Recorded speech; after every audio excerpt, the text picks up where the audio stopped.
ये है talks news network और आप देख रहे हैं पॉलिटॉक्स, राजनीति का कच्चा चिट्ठा। नेशनल हेराल्ड केस में कांग्रेस की मुश्किलें खत्म होने का नाम नहीं ले रही है। कांग्रेस अध्यक्षा सोनिया गांधी एवं राहुल गांधी से ईडी ने अब तक 61 घंटे की पूछताछ करने के बाद मंगलवार को ईडी ने बड़ी कार्रवाई के तहत नेशनल हेराल्ड पर छापेमारी की और बुधवार को यंग इंडिया के दफ्तर को सील कर दिया। साथ ही नोटिस छपा कर लिखा कि बिना ईडी की इजाजत के दफ्तर के अंदर कोई नहीं जा सकता। यही नहीं, बुधवार शाम अचानक से एआईसीसी दफ्तर को पुलिस ने छावनी में तब्दील कर दिया और साथ ही सोनिया एवं राहुल के आवास पर भी सुरक्षा बढ़ा दी। इसी बीच सियासी गलियारों में चर्चा है कि ईडी कांग्रेस के दिग्गज नेताओं के ठिकाने पर छापेमारी करने की तैयारी में है। वहीं बीजेपी के दिग्गज नेता और नेशनल हेराल्ड को लेकर सबसे पहले केस दर्ज करने वाले नेता व अक्सर अपने बयानों को लेकर सियासी सुर्खियों में रहने वाले सुब्रमण्यम स्वामी ने दावा किया कि नेशनल हेराल्ड केस में सोनिया एवं राहुल दोनों जेल जाएंगे। आपको बता दें, बुधवार को देश के प्रमुख अखबार समूह दैनिक भास्कर को दिए अपने एक इंटरव्यू में स्वामी ने कई बड़े खुलासे किए और साथ ही ईडी की कार्रवाई को सही करार दिया।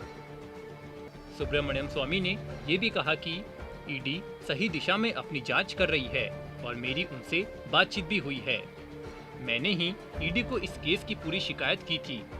इसके साथ ही स्वामी ने बड़ा दावा करते हुए कहा कि नेशनल हेराल्ड हाउस बिल्डिंग के चौथे मंजिल पर इस भ्रष्टाचार के सबूत भरे पड़े हैं। वहीं अपनी पार्टी के कई नेताओं का नाम लिए बिना स्वामी ने कहा कि हमारी पार्टी में भी कुछ ऐसे लोग थे जो राहुल सोनिया गांधी को बचाना चाहते थे, लेकिन मैंने अकेले ये लड़ाई लड़ी है। चलिए आपको बताते हैं इस विशेष इंटरव्यू के कुछ खास अंश। पहला सवाल, नेशनल हेराल्ड ने क्या किया? आप इसका ABCD सब जानते हैं, हमें समझा सकते हैं क्या? इस पर स्वामी ने कहा कि जी हाँ, सोनिया गांधी और राहुल ने पहले यंग इंडिया लिमिटेड नाम की कंपनी 5 लाख शेयर कैपिटल पर बनाई। इसके बाद उन्होंने कांग्रेस की 90 करोड़ कर्ज वाली आर्म एसोसिएट जनरल लिमिटेड को सिर्फ 50 लाख रुपए देकर खरीद लिया। ये दावा कर रहे थे कि AJL में कुछ नहीं बचा, सिर्फ कर्ज है। फिर भी हम 50 लाख देकर खरीद रहे हैं। अब घोटाला यही है। पहला, ये 90 करोड़ का कर्ज था ही नहीं, ये सब झूठ है। अगर 90 करोड़ का होता तो कांग्रेस नेशनल हेराल्ड की संपत्तियों को नीलाम कर सकती थी, तो आसानी से 2500 करोड़ मिल जाते। नीलामी होती तो ये रकम कर्जदारों और AJL को जाती। उन्होंने सिर्फ 50 लाख देकर इतनी बड़ी कंपनी अपने नाम कर ली। सब जानते हैं कि ये मनी लॉन्ड्रिंग कंपनी है। दूसरा सवाल, national Herald money laundering case में सोनिया राहुल ईडी की पूछताछ कर चुकी है। अब क्या आपकी नज़र में ईडी की कार्रवाई सही चल रही है? इस पर स्वामी ने कहा कि हाँ, जांच सही दिशा में जा रही है। सोनिया और राहुल से जो पूछताछ हुई उसमें उन्होंने यही कहा कि हमें कुछ पता नहीं है और उन्होंने पूरा ठीकरा मोतीलाल वोरा के माथे पर फोड़ दिया। अब वो इस दुनिया में नहीं रहे, इसलिए वो भी अपनी मर्यादा बचाने के लिए कुछ नहीं बोल सकते। ईडी अब सही रास्ते पर है क्योंकि इस मामले में दस्तावेज देखना सबसे ज्यादा जरूरी है। नेशनल हेराल्ड हाउस बिल्डिंग के चौथे मंजिल पर इस भ्रष्टाचार के सबूत भरे पड़े हैं।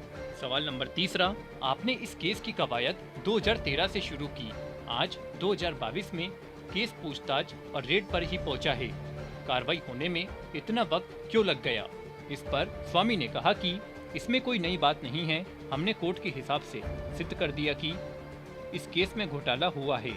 यहाँ बेईमानी 420 षड्यंत्र हुआ है। हमने इन्हें 4 बड़े अपराधों में खड़ा किया।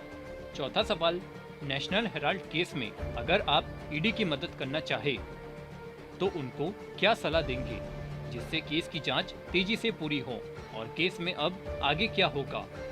इस पर स्वामी ने कहा कि मेरी तो ईडी से बात हुई है और मैंने ही ईडी को इस केस की पूरी शिकायत की थी। ईडी की जांच एकदम सही चल रही है। सोनिया गांधी एवं राहुल गांधी इस मामले में जेल जाएंगे क्योंकि वे अपराधी हैं। इनको पहले जेल में रखा जाएगा, फिर कोर्ट में आना होगा और बहस के बाद prevention of money laundering act के तहत सजा होगी। पांचवा सवाल, अपराधी तो तब होंगे जब साबित हो जाएगा, अभी तो सिर्फ आरोपी है ना।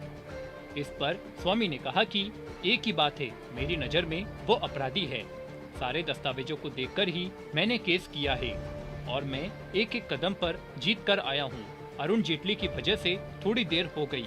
हमारी पार्टी में भी कुछ ऐसे लोग थे जो राहुल सोनिया को बचाना चाहते थे, लेकिन मैंने अकेले ये लड़ाई लड़ी है। ईडी और इनकम टैक्स मेरे कहने से इस केस में आई है। इसमें मोदी सरकार का कोई क्रेडिट नहीं है। पार्टी के प्रवक्ता कहते हैं कि ये बीजेपी ने किया है। जब मैं सारी मेहनत कर रहा था तब ये ऐशो आराम कर रहे थे। छठा सवाल, प्रधानमंत्री से बातचीत हो रही है कि नहीं?